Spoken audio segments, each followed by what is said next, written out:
الصالحين والدينا ومشايخنا بجنود ويلقوك علينا أجمعين ولنيد الله تعالى يفتح علينا عليكم فتوح العارفين ويفقهنا في الدين ويجعلنا علماء العاملين وارزقنا كما الإخلاص واليقين وعلمنا ومشايخنا من جميع النوايا الصالحة الجامعة الشاملة لخيرات الدنيا والآخرة إلى حضرة النبي محمد صلى الله عليه وسلم. الفاتحة. أعوذ بالله من الشيطان الرجيم. بسم الله الرحمن الرحيم. الحمد لله رب العالمين الرحمن الرحيم مالك يوم الدين إياك نعبد وإياك نستعين اهدنا الصراط المستقيم صراط الذين أنعمت عليهم غير المغضوب عليهم ولا الضالين آمين. السلام عليكم ورحمة الله وبركاته. Alhamdulillah wassalatu wassalamu ala rasulillah sayyidina Muhammad ibn Abdillah wa ala alihi wa sahbihi wa man wala amma ba'd. Subhanaka la ilma lana illa ma 'allamtana innaka antal alimul hakim wa tub 'alaina innaka antat tawwabur rahim. Rabbi shrah li sadri wa yassir li amri wa hlul 'uqdatam min lisani yafqahu qawli. Allahumma inna nas'aluka al-'ilma ladunni wal mashrabu الصافي الهني وهدي يدني. اللهم إنا نعوذ بك من علم لا ينفع وقلب لا يخشع وعين لا تدمع ونفس لا تشبع ودعوة لا يستجاب لها. اللهم سهل علينا حفظ العلوم وهب لنا واسعة فهم بجاه نبيك المعصوم. يا فتاه يا عليم يا فتاه يا عليم يا فتاه يا عليم افتح علينا فتحا قريبا. اللهم لا سهل إلا ما جعلته سهلا وأنت تجعل الحزن إذا شئت سهلا. نوينا التعلم والتعليم والتذكر والتذكير والنفع والانتفاع والإفادة والاستفادة والحث على التمسك بكتاب الله وسنة رسوله والدعاء إلى الهدى والدلالة على الخير ابتغاء وجه الله وقربه وثوابه سبحانه وتعالى. Alhamdulillah, puji serta syukur kehadirat Allah Subhanahu wa taala yang masih memberikan kita nikmat sehat wal afiat, nikmat panjang umur serta taufik dan hidayah sehingga kita kembali masih diizinkan oleh Allah Subhanahu wa taala untuk kembali kumpul di majlis kita dengan harapan dan doa senantiasa kita minta kepada Allah, mudah-mudahan berkah duduknya kita di majlis ilmu, berkah baca ratibul hadat dan tawasul kita kepada wali-walinya Allah Subhanahu wa taala, kabulkan segala macam doa dan hajat kita. Allah mudahkan urusan kita dunia dan akhirat, dan mudah-mudahan semua yang sedang memiliki masalah diangkat masalahnya oleh Allah, diberikan jalan keluar dan solusi dari Allah. Yang sedang sakit diangkat penyakitnya oleh Allah, dan mudah-mudahan Allah berikan kita rezeki yang luas, yang halal, barakah, manfaat dunia dan akhirat. Amin ya rabbal alamin. Melanjutkan pembahasan kita dalam kitab Fiqhul Haji dan kitab Aqidatul Awam yang masih di dalam pembahasan tentang diri Nabi Muhammad sallallahu alaihi wasallam. Yang terakhir di pertemuan sebelumnya kita sebutkan syairnya atama qabla al-wahyi arba'ina wa umruhu qad jawaza sittina. Bahwasanya Nabi menerima wahyu pertama dari Allah, diangkat menjadi Nabi itu ketika umurnya sudah genap 40 tahun. Yang kemarin disebutin 40 tahun lebih 6 bulan. Ya atam qabla wahyi arba'in wa umruhu qad jawaza sittina. Dan umurnya Nabi ketika meninggal itu lebih dari 60 tahun. Kalau hijriahnya 63 tahun, kalau masehinya 61 tahun lebih 1 bulan atau lebih 48 hari. Dan setelah itu syairnya dikatakan di sini sab'atun auladuhu faminhum. Ini sampai Zainab nanti Ummu Kulthum, ini semuanya anak-anak Nabi. Salah satu minat tukur itu kamu Qasim wa Abdullah wa huwa Tayyibu wa Tahirun bidaini dhayu laqabu atahu Ibrahimu min Suriyah wa umuhu Mariyatun fitiyah wa ghairu Ibrahim min Khadijah hum sittatun fakhud bihim waliyah wa arba'un minal inasi tudkaru ridwanu rabbi lil jami'i yudkaru Fatimah Zahra ba'duha Ali Wabnahuma Sitwani Fadluhum Zali Wa Zainabun wa ba'daha Ruqayyah Wa Ummu Kulthum Idhakat Radiyah. Ya, siapa aja anak Nabi? Anak Nabi ada 7. Ya, kalau kita kenal 6 itu dari Khadijah, 1 dari Mariyatul Qibtiyah. Siapa 7-nya? Yang pertama Al-Qasim wa kunniya bihi sallallahu alaihi wasallam. Laki salah satunya adalah Al-Qasim. Itu yang sering kita dengar nama panggilan Nabi Abul Qasim. Jadi kalau ada panggilan pakai Abu, Ummu, jadi itu namanya kunyah dalam bahasa Arab. Ada kunyah, ada lakon. Kalau lakon itu gelar, biasanya Abu Bakar As-Siddiq, itu lakon itu gelar. Umar Al-Khattab, itu lakon itu gelar. Apalagi misal Al-Faruq, Umar Al-Faruq, itu namanya lakon gelar. Tapi kalau kunyah itu biasanya penyebutan nama orang untuk menyembunyikan namanya. Jadi digunakan lagi nanti dengan nama anaknya yang paling pertama. Jadi kalau anaknya yang pertama perempuannya Abu Zainab misalnya gitu, ya Abu Fatimah Nabi juga gitu. Karena yang pertama lagi Al-Qasim, jadi panggilnya Abu Qasim. Ya.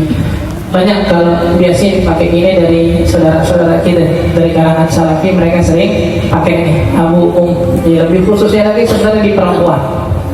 Ya, karena memang biar nggak ketahuan namanya. Karena orang-orang Arab biasanya ngejaga banget kerahasiaan istri mereka, ya, bahkan dalam namanya. Makanya sebagian kitab-kitab karangan dari ustazah-ustazah kita ditarik di Hadramaut biasanya pakai nama ustazah Ummi. Ya, kayak Hubabah istrinya Habib Umar, kalau datang Hubabah Ummu Salim kan, Ummu Salim bin Umar. Maksudnya ibunya dari Salim anaknya Umar. Jadi Ummu Salim bin Umar, Hubabah Ummu ini Ummu, kenapa menyembunyikan nama mereka? Biar sampai nggak tahu namanya aja, orang nggak pengen tahu. Itu kebiasaan mereka. Jadi kalau ikut mereka itu namanya aja kalau nggak pengen tahu. Kalau kita susah. Ya, ngundang mau nikah aja namanya pampang di situ. Ya, pakai bintinya, kadang-kadang pakai nama keluarganya lagi semuanya ditulis. Gimana mau diumpetin? Ya nggak apa deh. Kalau nama susah diumpetin, yang penting kebiasaan ini jaga rahasia. Ya, jaga rahasia kita sebagai seorang perempuan, bahkan dari keluarga, dari teman-teman. Jangan gampang sesama perempuan akhirnya buka rahasia, obrolan dalam masalah rumah tangga, masalah kamar, masalah pribadi. Itu namanya kunyah. Nabi dikunyahkan, disebutnya Abul Qasim dengan anak yang pertama. Waktu fi Makkah wa umruhu sanatan. Meninggal Al-Qasim ini masih umur 2 tahun. Wa huwa awwalu man mata min auladi. Dan beliau adalah anak Nabi yang paling pertama meninggal. Yang kedua siapa? Abdullah. Ada Qasim, Qasim wa Abdullah. Al-mulaqab bit-Thayyib wat-Tahir, yang digelarin At-Thayyib at-Tahir. Tufi di Makkah saudara, yang meninggal masih kecil. Ada yang bilang belum sampai 1 tahun. Ketika si Abdullah meninggal ini, Nabi diledekin sama Al-As bin Wa'il. Dibilang qadi qata'a waladu fahuwa abtar. Nabi punya anak 2 laki-laki, dua-duanya meninggal. Fahuwa abtar berarti Nabi mandul. Di sana sebutan mandul bukan sekedar nggak punya anak, tapi nggak punya anak laki-laki dibilang mandul. Terputus nasabnya, karena semua nasab kan dari laki-laki. Makanya orang-orang dulu nungguin banget punya anak laki. Kenapa? Biar ada yang terusin. Kalau perempuan, ya berarti nanti kan nasab anaknya nggak bakal ke dia. Pasti ke bapaknya. Bapaknya berarti kebesaran bukan ke dia. Makanya ketika Abdullah meninggal diledekin sama Al-As bin Wa'il, ya Nabi abtar. Nabi itu mandul. Makanya dikatakan dalam surat Al-Kautsar kan, inna a'tayna kal-kautsar fasholli li rabbika wanhar inna syani'aka huwal abtar. Ya, kata Allah, inna a'tayna kal-kautsar. Wahai Muhammad, kita telah berikan kepada kamu telaga Kautsar. Fasholli li rabbika wanhar, maka salatlah untuk Tuhanmu dan berkurbanlah. Inna syani'aka huwal abtar. Tenang, yang mandul itu bukan kamu. Yang mandul bukan kamu, tapi yang mencaci kamu, yang ngatain kamu itu yang mandul. Ini Al-As bin Wa'il punya anak namanya Sayyidina Amr bin As. Yang kita sering dengar Amr bin As, Amr bin As itu anaknya beliau. Ya, anaknya As bin Wa'il. Tapi kenapa Allah katakan mandul? Karena anaknya enggak ngikut jejak bapaknya. Jadi dalam Al-Quran pun Allah katakan mereka yang mandul, yang punya anak tapi enggak ngikuti jejak bapaknya. Jadi si bapaknya kan kafir kan, anaknya masuk Islam. Ya, Amr bin As ini bahkan jadi panglima, salah satu panglima perang paling baik yang pernah dimiliki oleh Islam. Ya, ketika dia ngina Nabi, Nabi mah mandul, kenapa? Anaknya laki-laki dua-duanya mati. Tapi Nabi dikasih khususan nih, kalau ada orang yang ngomong misalnya gitu ya, emang Nabi berarti nggak punya keturunan karena semua anaknya perempuan? Enggak. Kata Nabi mengatakan kula asabatin nas minar rijal illa ana fa inna asabati min Fatimah. Kata Nabi semua orang keturunannya itu lewat jalur laki-laki, kecuali saya dikhususkan sama Allah keturunan saya lewat Fatimah. Makanya kalau ada orang menyebut nama Sayyidina Ali, bukan Husain bin Ali, dia kaya Sayyidina Husain bin Ali bin Abi Thalib. Biasanya disebut juga Husain bin Fatimah bintu Nabi, biar orang tahu keturunan Nabi masih ada.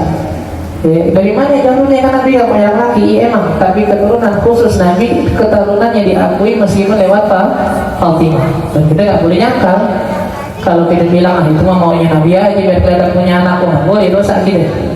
Karena Nabi yang udah bilang langsung keturunan saya lewat Fatimah. Akhirnya dari Fatimah nanti kita bakal disebutin nama anaknya, ada Hasan, ada Husain, ada Muhassin. Ada 3, tapi yang Muhassin anaknya nggak ada lakinya atau meninggal. Antara bahasannya yang banyak dari Hasan dan Husain yang kita kenal dengan sekarang nama Habaibnya. Ada Al-Husaini, ada Al-Hasan. Kalau Al-Husaini berarti mereka para habaib kita yang jalur keturunannya lewat Sayyidina Husain. Kalau Al-Hasani berarti mereka yang jalur keturunannya lewat Sayyidina Hasan, yaitu Abdullah. Inna syani'aka huwal abtar. Justru yang nyaci kamu, yang ngatain kamu mandul, dia yang mandul. Kenapa? Karena anaknya yang gak ada yang taat sama dia. Jadi dia jadi pelajaran buat kita. Gak selalu orang mandul itu mereka-mereka yang punya anak. Tapi yang lebih bahaya lagi adalah mereka-mereka yang punya anak ternyata anaknya jadi musuh buat dia nanti di akhirat. Innama amwalukum wa auladukum fitnah. Sesungguhnya harta kalian dan anak kalian adalah ujian. Sesungguhnya di antara keluarga kalian adalah musuh kalian. Siapa itu? Mereka-mereka yang punya anak justru nanti di akhirat anaknya jadi musuh. Kita lahir anak tiba-tiba kita banggain, kita punya, alhamdulillah semua orang pasti yang menikah salah satu dambaannya dan memang perintah dari Nabi takaitar, tanah tahu takaitar, nikahlah kata Nabi dan berbanyak keturunan. Makanya kalau ada orang nikah takut punya anak, jadi tujuan nikah ini buat apa sebenarnya? Kalau tujuan nikahnya memang buat nyenengin Nabi bilang tanah tahu takaitar, nikahlah kalian dan perbanyaklah anak kalian. Fa ini mukafirun bikumul umama yaumal qiyamah. Karena saya pengen bangga-banggaan nanti di akhirat banyak-banyakan umat dengan yang lain. Tapi umatnya juga umat yang benar, maksud Nabi bukan umat yang sembarangan. Takataru tanakahu takataru. Nikahlah dan perbanyaklah keturunan gitu. Tapi tadi dalam Al-Quran pun Allah katakan innama amwalukum wa auladukum fitnah. Hati-hati punya anak gak sembarangan. Kalau gak dididik dengan benar, gak diajari dengan benar, jadinya bukan anak nih, bukan Nabi Ismail, malah jadi musuh entah. Yang mana jadi musuh. Makanya kata Allah kepada Nabi Daud dikatakan kam min waladin asyrala walada wahirahu anillah wa kam min waladin ash'ala ala qabri walidihin nar. Berapa banyak anak yang ketika dilahirkan diharapkan jadi pelita hatinya, jadi kebanggaannya, justru asyrala walidahu an rabbih. Lahirnya dia malah buat bapaknya jauh dari Allah, bikin orang tuanya sibuk dari Allah, bikin orang tuanya bahkan melanggar perintah Allah. Maka min waladin asy'ala ala qabri walidihinna, dan berapa banyak anak yang diharapkan ketika orang tuanya meninggal doain, kirimin Fatihah, justru ketika dia meninggal dia tahu salah satu penyebab dia disiksa adalah anaknya. Salah satu sebab kuburannya nyala dengan api itu sebab perbuatan anaknya yang apa, yang nggak dididik. Makanya Allah katakan inna syani'aka huwal abtar. Yang mandul bukan inti wahai Muhammad. Yang mandul itu dia tuh Al-As bin Wa'il, yang caci inti dia yang mandul. Kenapa? Karena anaknya nggak ngikutin jejaknya dia. Maka dibilang faman lam yushbih abahu faman ashbah abahu faman dhalam. Salah satu kezaliman seorang anak adalah ketika dia berbeda dari orang tuanya. Salah satu kezaliman seorang anak kepada orang tua adalah ketika dia berbeda dari orang tuanya. Berbeda apa? Berbeda dari jalur kebaikan. Terjadi orang nanya, lu anak siapa sih? Perasaan mak lu gak begini dah. Lu anak dia bener, kayak bapak lu gak begini dah. Jangan kata perbuatan, muka beda dicurigain gitu. Kok lu begitu sendiri dah? Mungkin keluarga lu gak ada yang begini. Emang gue request. Kalau pas mau keluar 9 bulan dikasih amannya, dikasih layar, tidak pas mau kelahiran gitu, pilih hidungnya gimana, matanya gimana, watak kulitnya gimana, kali dah. Makanya kalau fisik nggak bisa dicaci gitu. Misalnya fisik itu lu kok beda sama orang tua lu, kan gua besar, kalau gua besar gua bisa miripin. Pas 9 bulan mau lahir, malaikat nanya di perut mungkin gimana mukanya, kayak abang saya aja udah gitu, biar mirip kelar kan. Tapi kalau fisik kita nggak bisa milih buat mirip, tapi kalau akhlak dan perbuatan itu gimana kita? Makanya dibilang kita zalim terhadap orang tua kita ketika nanti orang mempertanyakan, kok lu nggak sama ada kayak abang lu? Kalau nggak sama ada kayak malu, mak lu begini rajin banget ngajinya, wah lu Qurannya pintar banget pak. Nah lu saya mau aja ketukar, saya soal nasin aja nggak bisa gitu, ngaji emang lu. Tapi kalau abang lu rajin banget ke masjid, lu Jumatan aja mau guru cari dulu di mana nih? Ada paling belakang, datang udah khotib, turun dari mimbar, pulang duluan gak kayak lagi. Wah abang lu sih datang duluan, dibantuin beresin karpet ini apa segala macam, pokoknya ada abang lu masjid rame dah, masjid makmur, misal gitu. Apa yusmaman yusbihu abahu famal dhalam. Orang yang gak mirip bapaknya biasanya ngezalimin. Ngezalimin dari segi apa? Jadi orang ngatain, curiga, kok gak sama deh gitu. Apa hasil? Itu anak Nabi yang kedua Abdullah, yang ketiga Ibrahim. Yang paling ketiga Nabi Ibrahim dari Mariatul Qibtiyah. Di zamannya Nabi masih sah dan masih diperbolehkan oleh Allah namanya perbudakan. Perbudakan, budak itu ada laki-laki ada perempuan. Dan kita bilang budak itu lebih kasar kata-katanya bahkan dari seorang pembantu. Kalau dari segi manusia kalau dari segi manusia ke manusia budak itu kasar dari seorang pembantu, asisten rumah tangga, karena budak nggak punya hak sama sekali. Dia kerja, pulang kerja, duitnya buat majikan. Dia mau siksa, dia mau apain segala macam, nggak ada orang yang boleh marah. Makanya ketika Sayyidina Bilal disiksa, ditibanin batu panas-panasan, kalau ditanya kenapa nggak ada yang belain? Karena emang hukum budak yang gini. Budak itu kayak barang. Kalau orang lagi mau ngancurin TV-nya sendiri, emang boleh kita jagain? Aslinya nggak boleh dong, barang-barang dia. Tapi ini manusia masa dia. Makanya budak itu dibilang manusia yang masuk, dibilang barang yang masuk. Karena nggak bisa orang ngapa-ngapain, hak dia udah. Mau saya Bilal dicambuk apa segala macam cara, satu-satunya diapain? Dibayarin, dibeli budaknya, habis itu jadi milik dia. Dia mau bebasin silahkan, dia mau jadi budaknya dia silahkan. Nah ini Ibrahim ini lahir dari Maria. Maria itu perempuan budak yang dikirim oleh Raja Pokokis, Raja Mesir. Jadi saat itu dikirimin 3 hal, 4. Oh enggak, 3, 2 manusia, itu Maria sama Sirin. Maria itu diambil sama Nabi, Sirin itu dihadiahkan kepada Zaid bin Thabit, budak juga perempuan. Yang kedua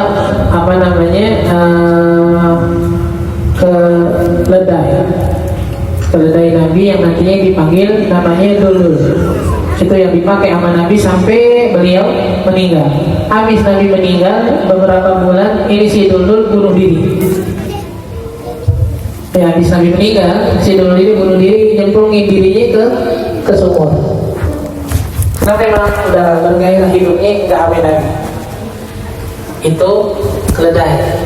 Yang keledai aja hidupnya nggak bergairah. Dia si aman Nabi, nggak aman Nabi hidupnya nggak bergairah. Akhirnya nyemplungin diri ke sumur dalam asalah meninggal. Tapi bisa dikirimnya dokter. Kata Nabi ada pun yang dokter pulang. Saya nggak terima. Kenapa Mas? Kita orang-orang yang panjang merah kesehatan dengan pola hidup sehat.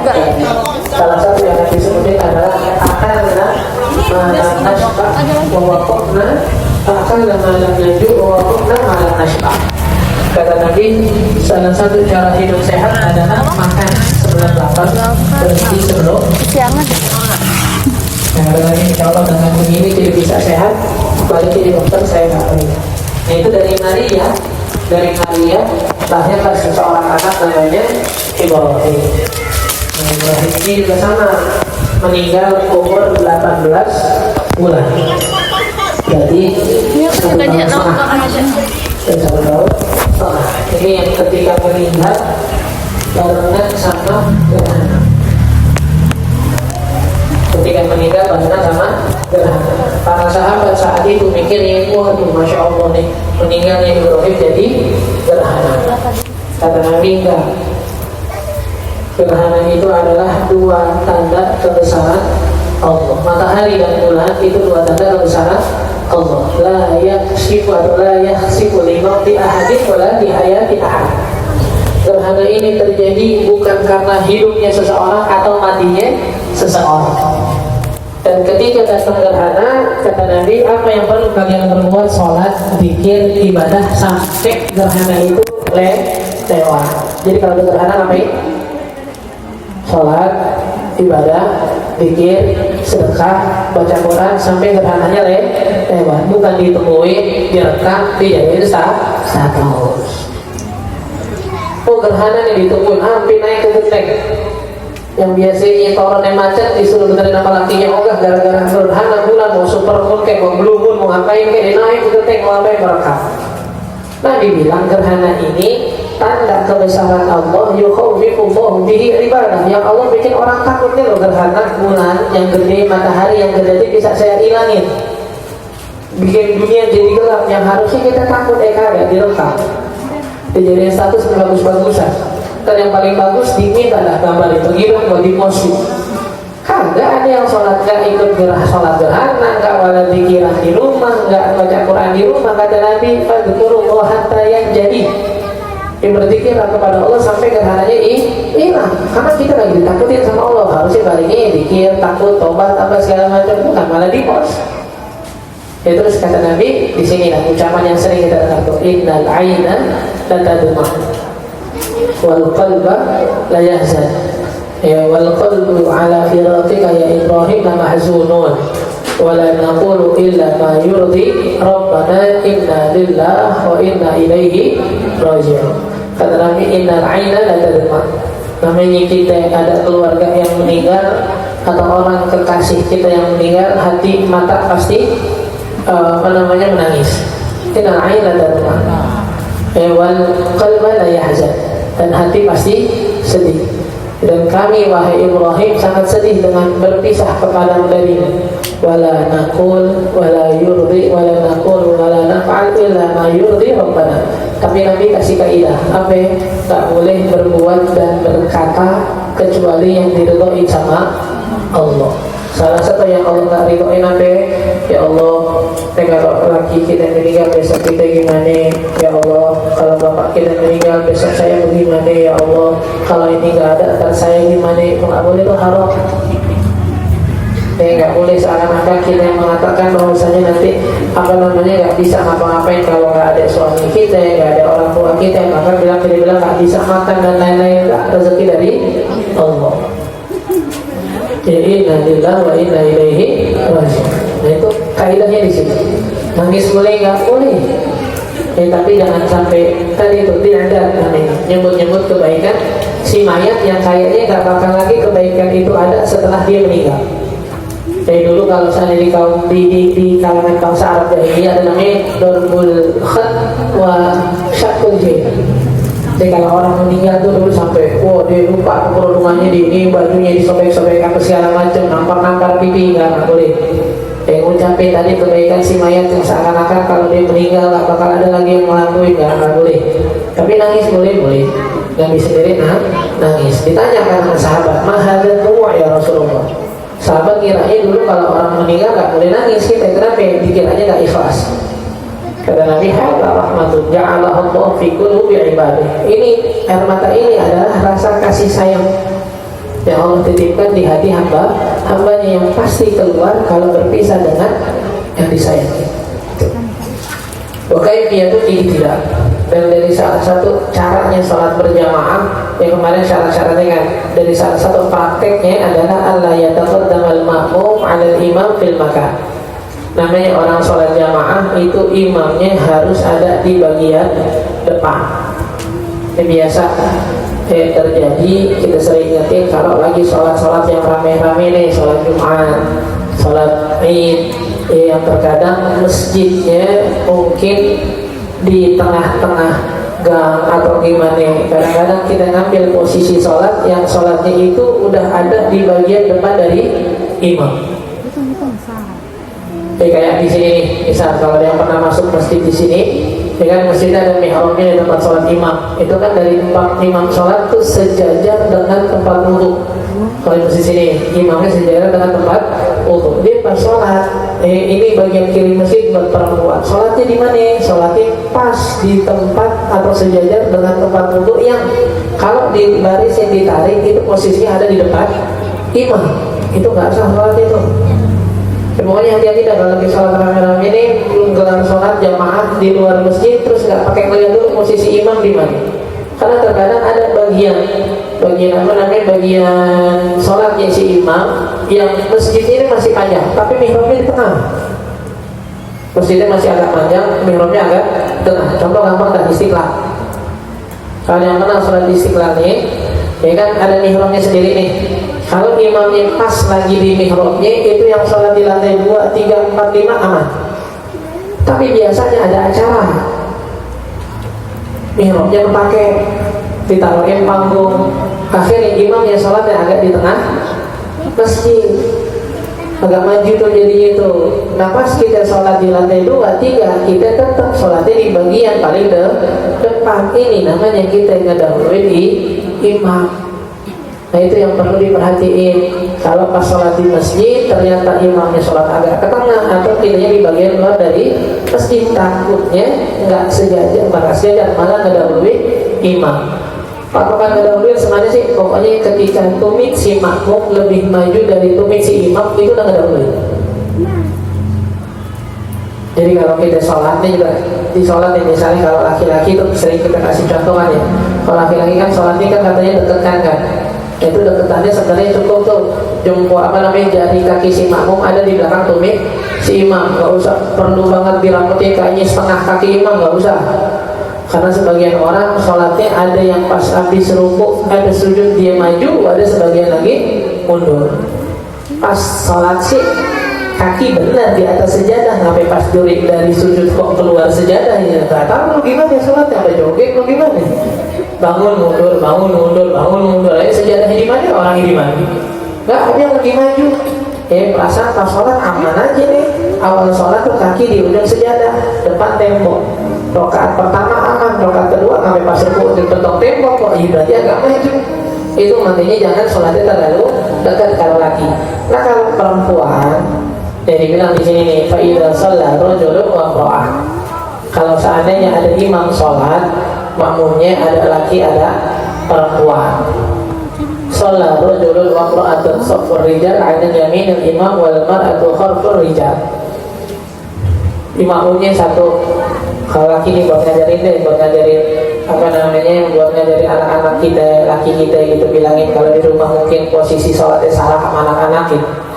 Kalau laki sama laki, ya meskipun anak-anak tadi kita bilang tuh, kalau satu orang berarti posisinya dekatan. Kalau dua orang ke atas berarti posisinya di belakang tuh. Jadi belakang, nanti seterusnya deh.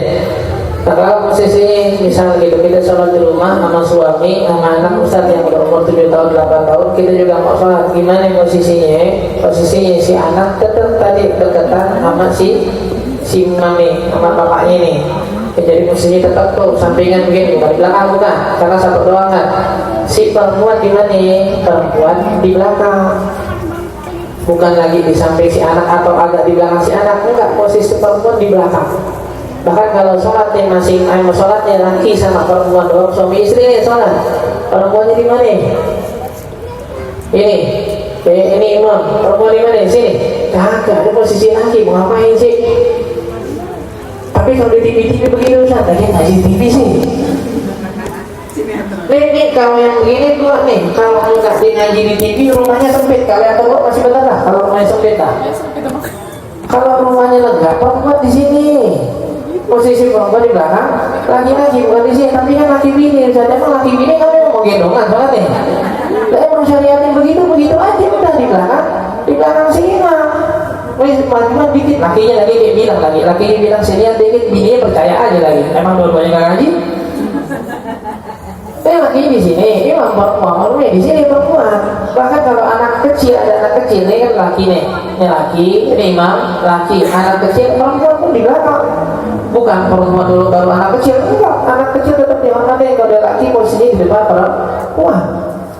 Jadi kalau perempuan di sini belakang, udah mau di belakang si imam, nggak ada selain perempuan di samping, itu posisi laki. Posisi perempuan di belakang laki-laki, entah itu langsung imam atau makmum yang lain. Ya, jadi kalau masih muat begitu posisinya, kalau nggak muat ya Allah alam dah. Itu urusan rumah dan rezekinya begitu gitu.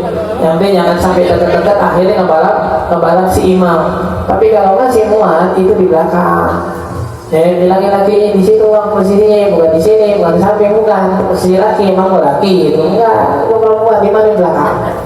Ya, fa idza shalla rajul wa asfaqa rajul an yaminil imam wal mar'atu khalfur rajul. Ya, dalam seandainya si laki-laki sholat, ya, imamnya ada laki-laki dan perempuan, si laki-laki berdiri di kanan imam dan si perempuan ada di belakang makmum laki-laki tadi. Kalau nggak ada makmum laki berarti langsung di belakang imam. Amma jama'atun nisa, adapun jamaah perempuan semua, fataqifu imamatuhunna wa satuhunna lithubuti dzalika an Aisyah wa Ummu Salamah. Adapun kalau seandainya ini juga yang benar ini sunnah sih. Sebenarnya kalau kita bilang boleh nggak usah imamnya perempuan tetap di depan kayak laki-laki, boleh aja. Kayak misal salat tarawih jamaah khusus perempuan di majlis taklim atau sebagian musola ada tuh ya, laki-laki di sebagian kampung, sebagian tempat lakinya khusus di masjid musola buat perempuan. Boleh nggak si perempuan di depan kayak posisi laki lagi jadi imam dan perempuan yang softnya itu langsung di sejadah pertama? Boleh, tapi sunnahnya imamatahunna waqafa wasatahunna ma'a taqaddumin yasir. Imam dari perempuan itu posisinya kayak laki-laki lagi sholat berdua. Jadi kalau jamaah khusus perempuan, ya imamnya sebenarnya kalau kita bilang ini masalah sunnah. Kalau mau maju begini, ini sok pertama dari perempuan, imamnya boleh aja. Tapi afdolnya sebenarnya imamnya si perempuan, ini jamaahnya sok banyak, imamnya maju dikit doang. Kayak laki-laki lagi sholat berdua. Litubu tidak dikatakan Aisyah wa Ummu Salamah, karena Sayyidatuna Aisyah dan Ummu Salamah ngelakuin sholatnya begitu. Kenapa? Ya, sebenarnya sama kayak yang tadi kita bilang masalah nama. Yang pakai ummu tuh, ini masalahnya sama di sini. Kenapa? Biar kalau nanti laki-laki lewat nggak ketahuan imamnya siapa. Kan berdirinya hampir sama nih. Ya nggak mungkin juga kan lakinya masuk ke musola masih siapa imam. Paling lewat dari luar penasaran ada sholat misalnya kedengaran suara itu pun bukan pakai mic, bukan. Ya kalaupun ada majlis taklim perempuan yang pengen bikin sholat tarawih berjamaah pakai mic biar nggak imamnya capek boleh, tapi disetting cuma buat kedengaran di dalam aja, jangan buat di luar. Ya makanya dari sinilah ada perbedaan pendapat tentang suara perempuan tuh seharusnya gimana sih gitu. Karena kalau dari segi sholat aja tuh kalau bisa laki-laki tuh cuma dengar suaranya tapi nggak tahu orangnya. biar nggak timbul fitnah. Makanya banyak nanti akhirnya perdebatan kalau kita dengar boleh nggak musabaqah tilawatil Quran buat perempuan, boleh nggak perempuan nyanyi, boleh nggak perempuan gini suaranya apa segala macam, itu timbulnya dari sini. Karena aslinya memang yang lebih kuatnya untuk disembunyikan. Makanya selalu kita bilang kalau kita kejebak dengan keadaan di negara kita yang memang sulit untuk menyembunyikan nama, suara dan lain-lain, tapi jangan disengajain banget, jangan. Maksud jangan disengajain banget, jangan nyanyi-nyanyi direkam kalau sama jangan pokoknya yang berbuat sesuatu yang makin mempertegas diri kita, kebiasaan kita dan keindahan kita, kecantikan kita, sembunyiin kalau bisa. Walhasil fataqifu imamatahuna wasatahun, berhenti atau diri imamnya tersebut di tengah-tengah jamaahnya ma'atakumin yasin, dan bersamaan dengan maju sedikit. Kenapa? Karena kalau imamnya nggak maju, takutnya nanti kita bilang pas lagi sujud ada yang ngebalap. Wajib kalau wukuful ma'mum munfaridan, dan makruh hukumnya wukuful ma'mum munfaridan. Kalau lagi sholat jamaah, kalau ada yang lain, makruh hukumnya kalau seandainya dia berdiri sendiri. Di sholat jamaah nih, ada jamaah shaf pertama, shaf kedua, shaf ketiga, kita datang. Dan kita yakin banget nih, biasanya kalau udah 3 shaf atau tadi pasti tempat wudhu nggak ada orang lagi, tinggal ada doang sendirian, berarti sholat kita di belakang sendiri. Itu hukumnya makruh. Jadi dari sini kita tahu makruhnya kita berjalan sendirian dalam kebaikan. Belajar juga nyari circle. Intinya sih kata Nabi kan gitu ya, al-jalisus salih khairum minal wihdah wal wihdah khairum min jalisis su'. Kata Nabi, duduk dengan circle orang-orang baik itu lebih diperintahkan daripada harus sendirian. Dan sendirian lebih baik kalau kita nggak nemuin lagi kecuali circle-circle yang nggak baik. Jadi menyendiri itu kalau seandainya emang kita udah nggak nemuin orang-orang baik di luar, kalau masih ada, nggak ada pilihan kita kecuali buat bergabung bersama mereka. Nah ini kalau seandainya kita sholat datang ke masjid sendirian, orang-orang udah penuh, dikatakan di sini ya dukhulus shaf in wajada sa'ah. Kalau ada gambaran nih, kayaknya masih masuk nih, kita satu lagi nih masuk ke situ. Makanya kalau nggak salah ya, pernah dengar video ringkasan itu Ustaz Halimah bilang, kalau mau sholat ke masjidnya udah ada sejadahnya, udah ada karpetnya, mendingan nggak usah bawa sejadah lagi. Kalau mau bawa sejadahnya jangan kayak sejadah Aladin, jangan. Dan badannya segitu, sejadahnya buat 2 orang, ngapain? Coba ada kurus, sejadahnya lebar banget, akhirnya kan serba salah. Orang yang kanan kirinya mau nginjek sejadahnya takut tersinggung, nggak nginjek, jadi lebar banget jaraknya. Udah gitu kan kagak enak juga ya, kalau kaki sebagian diubin sebagian di atas saja jadi templang banget kayak gitu. Apalagi pas lagi duduk, nggak enak banget itu. Mama setengah duduknya di atas sejadah, setengahnya di atas ubin. Makanya orang jadi malas jadi duduknya atau menginginkan sejadahnya. Kalaupun kita, tapi tadi jaga-jaga bisa, soalnya takutnya kalau udah penuh sholat di depan, di bagian depan nggak ada sejadahnya. Nah pas dapet, berarti kita yang ngalah. Kalau nggak kita bilang, atau nggak lebarin aja sejadahnya buat palanya aja, kasih yang sampingnya juga, atau bilang orangnya Pak deket apa, atau Bu deketan Bu, biar nggak longgar softnya, ngomong biar mereka keluasan nginjetnya apa segala macam. Kenapa? Yang bikin kita nggak khusyuk itu jarak yang longgar tadi itu. Kata Nabi, setan masuk ke situ bagaikan anak kambing yang leluasa main di tengah-tengah kita. Akhirnya sholatnya susah khusyuknya gara-gara ada jarak tadi. Makanya kalau kadang-kadang kita praktekin harusnya sih bukan di depan Ka'bah doang gitu. Kalau depan Ka'bah, di Masjid Nabawi atau di masjid yang Masya Allah lah gitu. Kita kalau bisa sholat tuh kadang-kadang sampai tangan aja lempung nggak bisa. Sampai begini banget biar bisa nyempil ke shaf depan gitu. Harusnya itu dilakukan di semua masjid, bukan di masjid gede doang, bukan. Karena emang peraturannya kata Nabi, kalau ada longgar setan masuk. Kalau nggak ada banget, udah nggak ada Ustaz, emang udah nggak bisa masuk shaf nih, saya terpaksa sendiri yang di belakang. Nah itu jangan sendirian, tapi disunahkan narik orang yang di depan buat mundur, nemenin dia buat sholatnya, jadi berdua di belakang. Jadi pas sholat nih, udah sendirian nih, yakin tadi ya, yakin dalam artian 80% lah. Kita kira nih apakah ada orang yang datang lagi, karena udah rakaat keempat, di tempat duduk pun gak ada orang lagi, kita takbir. Terus habis takbir, tarik ke orang di depannya satu. Ya kalau bahasa kita mungkin kodenya kayak orang mau sholat jamaah, kayak ditepok atau ditarik dikit. Buat ngapain? Buat ngasih tahu dia mundur, ya biar bisa sholat berdua, biar satu sop nggak sendirian. Bisyarat annahu ya'lam mas'alatan jar, dengan syarat si orang itu paham kalau di syariat itu ada namanya sunnah buat tarik orang. Tapi kalau kita lihat orangnya, mohon maaf, kadang-kadang kita lihat dari pakaian dong ya, kayak dari pakaiannya orang yang jarang ngaji nih. Terus kita takbir, kita tarik, akhirnya sholat kagak, berantem dia gitu. Ya, besok ngapain sih udah di makmum dicolek-colek lo, nggak lihat gue di sholat? Bukan menjadi imam, bukan. Kan orang salah lagi, kita colek, dia takbir kencang-kencang. Allahu Akbar. Kalau takbir, mungkin sudah jadi imam, bukan sudah jadi imam, ini suruh mundur biar berdua. Kalau kita yakinnya dia nggak ngerti, berarti udah nggak apa-apa sholat sendiri. Tapi kalau kita lihat tuh kayaknya pakaiannya orang-orang pengajian nih, apalagi kita lihat mukanya full nih, oh dia pasti ngerti tadi, biar enggak sholat sendiri, makruh soalnya. Oke, dikatakan di sini wajib ayu sa'ilhu wa yarji' ilaihi liyana al-fadilatul mu'awalah alal bir. Karena yang namanya soft itu nggak ada sendiri kan aslinya kan. Ya soft itu minimal 2 orang. Nah itu tadi lah kita belajar, kita bilang jangan sendiri kan. Ya, karena innama ya'kulu dhi'bu minal ghanami al-qasiyah. Godaan setan itu datang di 2 tempat. Yang pertama, kalau ada sholat tapi longgar.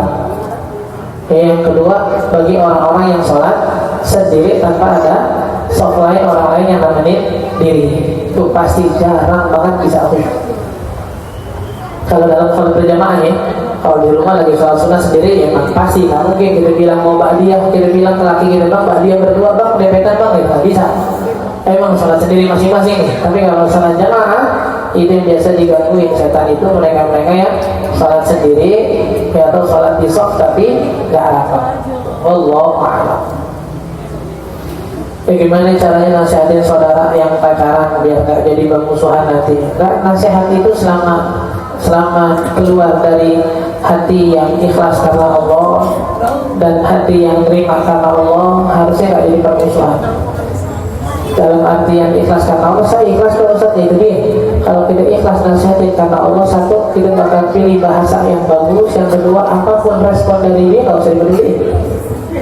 Kita cuma bilang, berada jangan sering-sering dan cepat dibilang ke sini. Karena kalau lagi ke rumahnya ada pacarnya datang, bilang ya udahlah nggak usah dah, pacar lo nggak usah datang kemari dah, nggak enak sama orang. Ya lagi yang juga masih haram juga gitu. Kalau dibilang kan rame-rame nggak ada kholwat, kan nggak selalu kholwat yang dipandang, tapi deketannya. Ya apalagi kalau kita bilang masya Allah, pacar datang ke rumah, ntar minum disiapin, makan ditawarin, itu jadi laki makanya minum sendiri. Oh giliran pacaran, masya Allah, pacarnya datang disiapin minumnya, kopinya, makannya, giliran jadi laki, makan dong, ambil dari agama nggak punya kaki belum? Beda banget. Baru pas pacaran lagi haram dilayani, udah halal jadi mahal malah nggak dilayani. Kembali jadi. Makanya karena memang sunatnya gara-gara udah bosan klien dulu pas pacaran, jadi pas nikah nggak mau melayani lagi, kebiasaan. Ya, makanya saya tadi kita bilang nasihat itu enggak jangan ditunggu respon takut sakit hati. Ustaz, ini kata-kata yang baik lewat WhatsApp, nggak usah depan orang-orang, atau lagi berduaan, lagi ngobrol, lagi makan bakso berdua, dan bilang lu udah dah berhenti dah. Kalau lu nggak bisa pacaran, berhenti pacaran, paling nggak jangan ketemuan dah, jangan jalan berdua mulu dah, udah dah, niatin buat nikah aja, jauhin jaraknya, jaga apa segala macam. Dia respon kayak gimana terserah. Karena kalau tidak nasihatin orang, mikirnya takut dia marah, takut dia kesel. Kayaknya emang kebanyakan orang itu nggak siap terima nasihat. Maka Imam Ghazali bilang an-nasihat itu salah, nasihat itu gampang, wal mushkilah itu qabuluha, yang susah terimanya. Nasihat itu gampang, yang susah terimanya. Apalagi mikir respon orang ketika dinasihatin, susah. Yang penting tadi kita bilang kata-katanya yang bagus, di hadapan orang kayak ngejatuhin, sisanya tawakkal Allah, gimana nanti hati mereka terimanya lagi. Ya ada nggak amalan sebelum masuk ke dunia, misalnya kerja apa segala macam, biar nggak keterusan dan malah jadi hilang akhiratnya. Kemarin kita nulis satu sekali kata Imam Hasan al-Basri, iyyakum wa syughul dunia, hati-hati dengan kesibukan dunia. Nggak ada satupun orang yang berani-berani buka kesibukan dunia kecuali nanti bakal datang kesibukan yang lain yang merepotin dia dari akhiratnya. Terus gimana Ustaz kalau kita harus ketemu dunia? Itu dia, jangan jadi dunia, jadi niat ibadah karena Allah. Orang yang nyari uang karena Allah, insya Allah bakal tahu batasnya gak ngambil yang haram. Orang yang nyari duit karena Allah, insya Allah tahu batasnya gak bakal ninggalin sholat. Tapi kalau yang nyari dunianya buat dia koyak-koyak, beli barang biar naik, apa namanya, biar merasa lebih tinggi dari yang lain atau segala macam, ini yang biasanya hilang akhiratnya. Tapi mereka yang berhadapan dengan dunia, mereka niatin ibadah, insya Allah gak hilang akhiratnya. Karena memang dari awal terjunnya ke dunia itu buat ibadah. Tapi yang terjunnya ke dunia emang buat nikmatin dunia, itu yang biasanya akhiratnya hilang. Ya kalau kematian udah ditentuin, lalu arti dari doa panjang umur apa Ustaz? Tapi kalau ngomongin masalah takdir panjang. Intinya ada dua. Jawabannya adalah yang pertama, ada takdir itu yang memang kita ketika kita minta panjang, jadi kita dari poin umur kita 60 tahun. Dari salah satu cara mencapai 60 tahun itu adalah kita ditakdirin buat berdoa. Jadi doa kita pun minta panjang umur, udah ditakdirin sama Allah biar umurnya nyampe 60. Ada yang kedua enggak. Ada yang memang umur kita misalnya 59, udah 59 nih. Tapi ketika kita minta panjang umur, dikasih sama Allah tambahan. Nah kalau gitu, ucapan yang katanya udah ditulis dari dulu gimana? Nah itu dia jawabannya. Kalau kita mintanya ke siapa sih? Ke Allah kan? Yang punya takdir siapa? Yang bisa ngapus, yang bisa nulis, yang bisa bikin catatan baru siapa? Allah, udah selesai. Jadi minta panjang umur gimana ya? Mintanya sama Allah. Makanya kalau doa di Syabat itu ada kan ya, yang Allahumma yasha wa yuthbit wa indahu ummul kitab. Dalam Al-Quran dikatakan yang Allahumma yasha, Allah bisa ngapus takdir orang yang mana Allah mau. Wa yuthbit, dan ditulis yang baru. Wa indahu ummul kitab, karena namanya Lauhul Mahfuz, ya, terus namanya buku takdir adanya di sisi Allah. Terserah Allah mau rubah gimana. Itu jawabannya kedua. Jadi intinya kata Nabi la yarudul qada illa doa. Bahkan Nabi katakan tidak ada yang bisa merubah ketetapan kecuali doa. Jadi selama kita minta, bahasanya selama kita mintanya kepada yang punya keputusan, mau dibilang dulu telah dicatat atau dulu nggak bisa diubah, terserah Allah. Jadi lucu kalau kita bilang Allah udah tetapin ketika umur 4 bulan kandungan umurnya 63 tahun.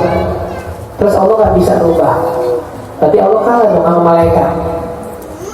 Malaikat bilang 63 dulu, malaikat bilang 63, habis Allah nggak bisa rubah. Jadi Allah lemah, nggak bisa merubah takdir yang dia buat sendiri.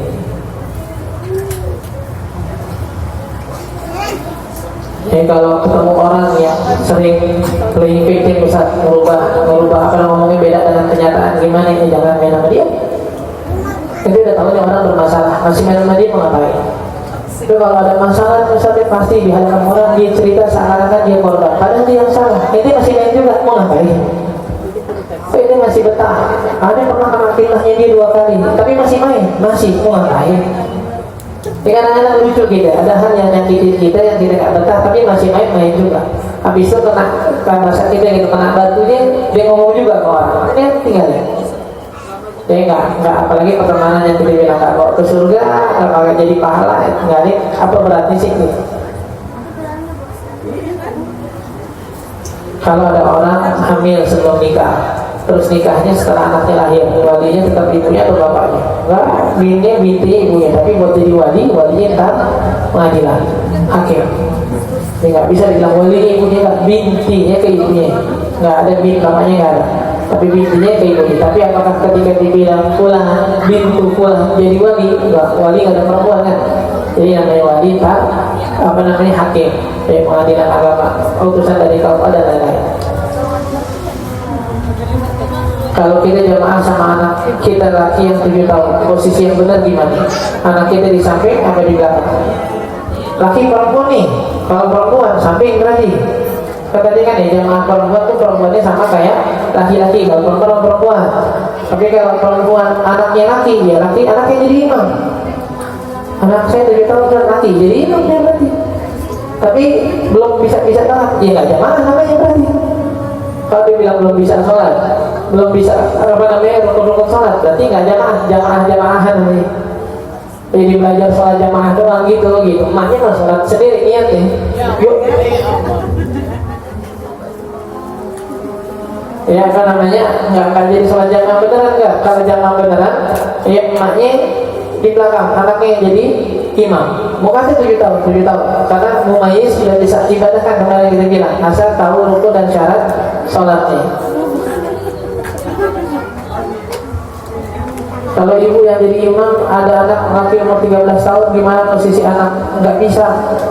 Kalau imamnya perempuan, makmumnya laki nggak bakal pernah bisa, meskipun anaknya sendiri nggak bisa. Mau 13 tahun, mau 38 tahun nggak bisa. Ya, imam seorang perempuan nggak pernah sah imam perempuan di hadapan laki-laki. Perempuan cuma bisa imam di hadapan perempuan. Ya gimana caranya untuk belajar ikhlas dari kecewa? Ikhlas itu apa? Ya, ikhlas itu maksudnya menerima takdir yang Allah tetapkan. Ya apa namanya, semua kejadiannya enak gak enaknya itu nih. Kalau kita tahu makna ikhlas itu, bahwasanya itu adalah menerima gitu ya, selesai. Balik lagi nanti paling kita lihat yang bikin kita kecewa emang manusia. Tapi siapa yang takdirin dia buat nyakitin dia? Ya makanya kita bilang kita terkadang terlalu fokus terhadap sosoknya. Kita terlalu fokus terhadap yang menyakitinya, tapi lupa takdir siapa ini yang bikin kita tersakiti. Dia nggak bakal bisa nyakitin kita kalau Allah nggak izinin. Dia nggak bakal bisa nyakitin kita kalau Allah nggak tetapin takdir ini. Bagaimana caranya? Berarti belajar melihat segala sesuatu itu jangan dari segi zahirnya doang, tapi melihat dari segi hakikatnya. Ya, siapa yang menetapkan ini, yang bisa bikin dia begini, yang bisa bikin dia begini. Sama kayak orang dengki iri. Kenapa sih kita dengki sama orang yang udah sukses? Kok dia duluan yang kaya, kok dia duluan yang dapat kerja, dia duluan yang punya anak? Karena kita lihat dari segi zahirnya. Pasal gue yang nikah dah, pasal gue duluan yang program hamil dah, pasal gue duluan yang begini dah. Padahal semua itu pemberian dari Allah. Ada orang yang udah berobat ke sana kemari, keluar negeri, belum punya anak. Kenapa? Emang Allah takdir. Ada orang yang tingkat pendidikannya lebih tinggi, S1, S2, S3, karena banyak SMP duitnya. Kenapa? Bagian dunia itu kita cuma masuk ke dalam rangka usaha, bukan hasil. Hasil itu pemberian dari Allah. Jadi kalau kita ngamuk di hasil, ngamuknya ke Allah biasanya itu. Karena dunia nggak ada yang mendapatkan dunia itu karena jagonya dia. Ya Allah dalam Al-Quran bilang nahnu qasamna bainahum ma'isyatahum fil hayati dunia. Kata Allah, masalah dunia itu saya yang bagiin, bukan karena jagonya mereka, bukan. Masalah dunia itu saya yang tetapin, bukan skillnya mereka, bukan. Jadi skill itu memang kelebihan yang Allah kasih, tapi nggak tentu juga bikin orang kaya. Karena yang mendasar dunia itu pembagian penetapannya dari Allah. Makanya Allah bilang dalam Al-Quran, am yahsuduna an-nasa ala ma atahumullah min fadlih. Kok ada sih orang dengki terhadap dunia orang lain, padahal saya ngasih. Kayak kita misalnya ya dari awal dibilang, ini nggak boleh makan nih donat nih, gitu. Terus ada yang makan, yang belum makan siapa? Yang punya. Kan masih tuh orang-orang, udah makan aja sih, katanya nggak boleh. Dia tanya aja dong, boleh kasih sama dia. Tapi kalau ada orang mempertanyakan, kalau udah kaya aja, tanya kamu mau kenapa ngasih gue sekarang? Makanya dengki menjadi salah satu penyakit hati yang paling bahaya. Meskipun lisannya nggak ucap, itu seakan-akan dia ngomong ke Allah, ya Allah kok di situasi yang kaya salah nih, harusnya saya dulu. Jadi menentang kata dari Allah. Nah ini juga sama tadi. Makanya buat ngilangin dengki itu kita lihat ke atas, ternyata Allah yang ngasih. Ngilangin kekecewaan juga sama. Melihat ke atas dikit, jangan menghiraukan dulu. Ya, bahwasanya suami saya, teman saya, tetangga saya nggak bisa nyakitin saya kalau bukan karena Allah yang netapin.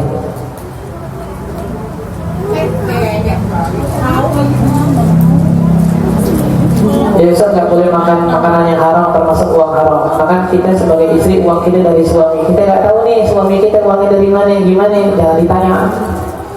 Saya pernah bilang gaji suami berapa? 5 juta. Tiba-tiba bulan ini ngasih 10 juta. Wah bang, 2 kali lipat nih. Gaji itu kan 5 juta lagi dari mana ini? Ya halal kan nih. Gak bisa ngapain lu, jangan kantor korupsi lagi. Kalau dia korupsi, dia makan nggak pakai tanya, itu nggak jadi dosa. Tapi kalau nanya, nah ini yang repot udah. Itu gimana ya? Nggak tahu, tadi di kantor dibagi-bagiin, tadi suruh bawa aja ya, paling uang-uang begitu dah. Nah udah bisa begitu, jangan dimakan berarti. Udah tahu begitu nggak bisa kita bilang salah lu ya, lu yang bawa. Udah tahu haram salah lu. Tadi lu tanya, jangan ditanya, lu tahu aja. Kemarin itu yang tugas bini bilang bang duit habis, bang dapur kosong, bang kulkas kosong, ini segala macam. Dia buat duit dari mana? Kita tanya halal kan nih bang? Jangan. Kalau mau ngingetin sebelum nyari duit, mau keluar nih nyari duit, mau ngojek, mau kerja bang, inget ya, jangan bawa yang haram ke rumah. Udah pulang masih bawa duit, nggak tahu dari mana, jangan ditanya. Kalau ditanya pas pulang, lo yang rugi, dia nggak bisa jajan. Jadi ada duit, tapi ya duit begitu udah nggak jelas dari kantor, mau nggak lu? Ya, jangan bang, haram, yang lain nggak ada, nggak lu lah. Ya sih lagi ya tadi, coba lu makan aja udah. Gak makan jadi dosa itu. Kalau yang nanya itu yang jadi nanti hukumnya ketahuan malah nggak jadi nggak boleh. Udah urusan lagi, dia mau begal, dia mau ngutang apa segala macam urusan dia. Yang penting kalau mau ngingetin sebelum nyari duit, bukan ditanya setelah bawa. Kalau udah ditanya setelah bawa, terus dikasih tahu jelas apa namanya dari mana hukum uangnya, itu berarti nggak boleh makan. Dimana sholatnya udah jalan, tapi hati masih sering lalai karena yang mikir sekedar pengukuran kewajiban. Ya nggak apa-apa lah, paling nggak apa namanya dijalani itu. Nanti lama-kelamaan itu ditimbulkan dalam hati rasa malu. Masa sih sholat kita berdua kewajiban doang, padahal Nabi sholat dapat ketenangan. Ya mereka sholat pengen dapat surga, mereka sholat pengen ketemu Allah nanti di surga. Itu naikin keinginan itu memang kita paksain. Sholat yang tadinya paksaan jadi kebutuhan, sholat yang tadinya beban jadi kecintaan, itu semua dipaksa. Dengan ngebayangin sholat, kan Nabi ngasih tahu ya, sholat itu pertemuan antara hamba dengan Tuhannya, apa segala itu dibayang-bayangin, dia terus nanti ngerasa lebih enak. Gimana hukumnya seorang istri yang punya hobi, mahal hobinya main pedal atau badminton, namun punya anak banyak, dan saya bekerja juga, jadi anak juga dijaga orang tua. Saya seminggu 3 kali olahraga, dan sampai rumah biasanya jam 10 malam. Suami saya ngizinin aja, mau ngizinin sampai kepaksa ngizinin. Itu pertanyaan pertama, jawab masing-masing aja. Ngizinin sampai kepaksa ngizinin bisa bilang iya kok. Iya, kalau nggak dibilang iya nggak kita dibanting. Kayak kalau nggak bilang iya diancam, pakai dibilang gaji gue, duit gue kayak ngelarang. Akhirnya diizinin kepaksa. Dah hati-hati, selalu kita bilang anak ke orang tua, murid ke guru, istri ke suami, diizinin dengan izin yang terpaksa dari suami itu jangan merasa diizinin, jangan. Udah nggak diizinin masih kekeh, tapi begini kok, akhirnya dia bilang, yaudah jalan dah, ikhlas ya. Dan tadi gue bilang enggak, lu masih maksa juga. Gue bilang iya, langsung ditembak, ikhlas berarti nih ya, ngizinin ya. Gimana ya, mau ditekan mulu. Tapi izinkan apa terpaksa izin. Itu yang pertama, koreksi coba di diri kita. Lalu yang kedua tadi, selama suami ngizinin, kalau seandainya ya kita bilang bagaimana bajunya yang dipakai, mainnya masih kayak pulang malam itu istilahnya jadi tadi fitnah apa enggak. Tapi suami saya ngizinin, enggak ada izin dari suami yang memperbolehkan hal yang dilarang Allah diboleh. Pemain pedal badminton sama teman-teman kantor, laki perempuan misalnya, udah nggak peduli Allah, bilang ke lakinya, saya mau main sama teman kantor yang badminton, boleh kan? Laki saya ngizinin, emang Allah boleh? Izin suami itu Allah kasih biar Allah kelihatannya ridho. Tapi ketika izin dari suami berlawanan dengan apa yang Allah perintahkan, nggak bakal jadi juga. Terus kita bilang boleh gitu, aneh udah nggak betah pakai kerudungan nih, panas. Bilang ke suami, bang kalau saya nggak pakai kerudungan lagi gimana? Bang, apa-apa, gue mah ridho aja. Lepas kerudungan nih, terus tanya orang, kok pakai kerudungan? Suami gue ridho. Suami itu siapa emang? Asisten Tuhan yang bisa merubah hukum Tuhan. Jadi nggak ada. Ya kalau masalah nitip anak tuh masalah inti, sama suami ngedidiknya gimana, orang tua mau nerima apa kagak segala macam. Tapi masalah tadi izin yang pertama, benar diizinin apa kagak. Yang kedua, cara main itu gimana? Jam 10 malam main sama siapa ya Pak? Dan pakaian yang ketika dia main lapangan yang ada siapa lagi itu perlu diperhatikan. Bukan sekedar suami ngizinin, bukan. Ya suami ngizinin main enggak. Ingat sekali lagi ya, yang suami ngizinin enggak mesti menjadi boleh seakan-akan Allah merubah hukum. Hukum Allah itu utama. Hukum Allah yang utama. Taatnya kita izin kita ke suami biar enggak melanggar perintah Allah, bukan malah izin ke suami buat melanggar perintah Allah, bukan. Kembali namanya tadi.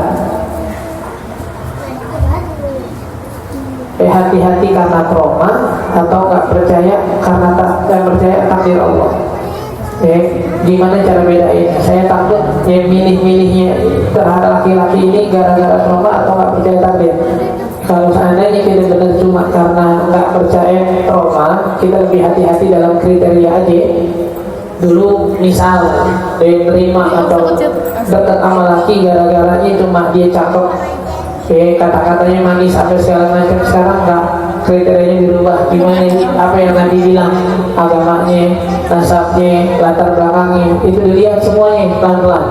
Kalau udah dilihat akhlaknya bagus, agamanya bagus, sirkannya bagus, keluarganya bagus, kita tolak mau ngapain? Orang Nabi bilang kok kalau dia datang agamanya, akhlaknya bagus, terima. Nabi udah suruh kan? Udah suruh, kita nolak mau ngapain? Nah ini yang takutnya jadi nggak percaya sama takdir. Takut aja Ustaz, masih begini kan bisa jadi ntar udah nikah berubah, ntar cerai. Siapa yang tahu? Emang siapa sih ada orang yang nikah tahu dia bakal cerai sama kagak? Ada yang tahu. Dan kita nggak mau cerai dalam masalah pernikahan kita. Tapi paling enggak cara minimalis kejadian itu gimana? Pilih calon kita sesuai yang Nabi bilang. Jalanin rumah tangga ini sesuai yang Nabi bilang. Allahumma na'udzubillah min dzalik. Udah ngejalanin, udah milih dengan cara yang agak suruh masih jelek hasilnya, kita terima. Itu berarti tanda pembeda mana yang trauma, mana yang tak percaya takdir. Boleh nggak kita bayang-bayang kehidupan Nabi dan sahabat? Boleh lah, bagus Pak. Lihat dari ekonomi Nabi gimana, perjuangan beliau dalam ibadah gimana, dulu susahnya gimana, mereka tetap ibadah gimana, laparnya Nabi dengan masalah ekonominya gimana, ibadahnya Nabi sampai kakinya bengkak, apa yang beliau rasain sampai segitu nikmatnya, bisa tahajud sampai bengkak kakinya. Baik. Dan memang itu yang tadi kita bilang, gimana caranya biar bisa sholat itu jadi kebutuhan. Bayangin kok bisa nih mereka, kenapa ya sholat itu awalan, sholat itu gak pernah ditinggal, gak pernah, apa yang mereka rasain, itu dibayangin. Kalau tadi misal masalah suami, uangnya nggak kita tanya nih, terus uangnya untuk anak apakah boleh? Apalagi uangnya, semuanya mau buat anak. Saya kira uang haram itu bisa buat anak tersebut jadi sosok yang nggak baik. Ada yang pengaruhnya ada. Meskipun si anak nggak tahu, si ibu nggak tahu, ada pengaruhnya pasti ada. Makanya rasa takut itu timbulnya dia harusnya di suami bukan di istri. Suami yang harusnya punya rasa takut kalau ngambil uang haram nanti bakal efeknya ada buat anak dan istrinya. Tapi dari hukum anak dan istri malah merepotin dia kalau setiap suami yang bawa uang harus ditanya ini halal atau haram. Dan efeknya nggak bakal sebesar orang yang makan haram terang-terangan dan dia tahu, dengan orang yang makan haram karena dia cuma terima ini nafkah dari suami. Nah efeknya nggak bakal sebesar itu. Ada makanya nanti buat anak sekolah Ustaz takut belajarnya nggak benar, buat anak makan takut ini nggak boleh semua. Buat anak sekolah, buat anak makan, buat anak punya agenda, buat cuci motor, beli kontrakan nih, buat terserah. Yang penting kalau udah ditanya tahu hukum itu baru nggak boleh dipakai. Kalau udah dipakai, tapi kalau udah tahu nggak boleh dipakai. Kalau nggak tahu silahkan dipakai. Nah makanya tadi kita bilang rasa takut itu harusnya timbul di suami. Apa peran dari istri? Ingetin. Kita tadi bilang orang-orang dulu setiap suaminya berjalan kerja, kalau itu salaman lah. Lakinya mau kerja biasanya salaman dulu, ingetin. Bang inget ya di kantor yang aman-aman aja udah. Dan jadi hak abang ambil, yang jadi bukan hak abang jangan diambil. Bangnya ambil kerjaannya yang halal-halal aja bang, yang jelas halal ambil, yang ada haram-haramnya jangan bang. Yang kita takut nanti kita masuk neraka, anak kita tumbuhnya nggak benar. Pulang bawa duit nih hasil hari ini, alhamdulillah makasih banyak. Pakai buat kebutuhan kita. Ya kita minta sama Allah, insya Allah nggak terjadi apa-apa. Selama dari awal kita udah ingetin dan habis itu kita nggak tahu apa namanya hukum si uang itu halal atau haram. Allahu a'lam. Mudah-mudahan menjadikan ilmu yang manfaat dunia dan akhirat, mempermudah segala macam doa dan hajat kita dengan urusan kita. Yang sampai di antara kita diangkat penyakit oleh Allah Subhanahu Wa Taala, yang sehat dijaga kesehatan yang beribadah kepada Allah. Allah berikan kita panjang umur dan sehat afiat istiqomah di jalan Allah Subhanahu wa taala, kabulkan segala doa dan hajat, dan berikan rezeki yang luas, yang halal, yang barokah, manfaat dunia dan akhirat. Allah berikan kita husnul khatimah ala hadhihi niyya.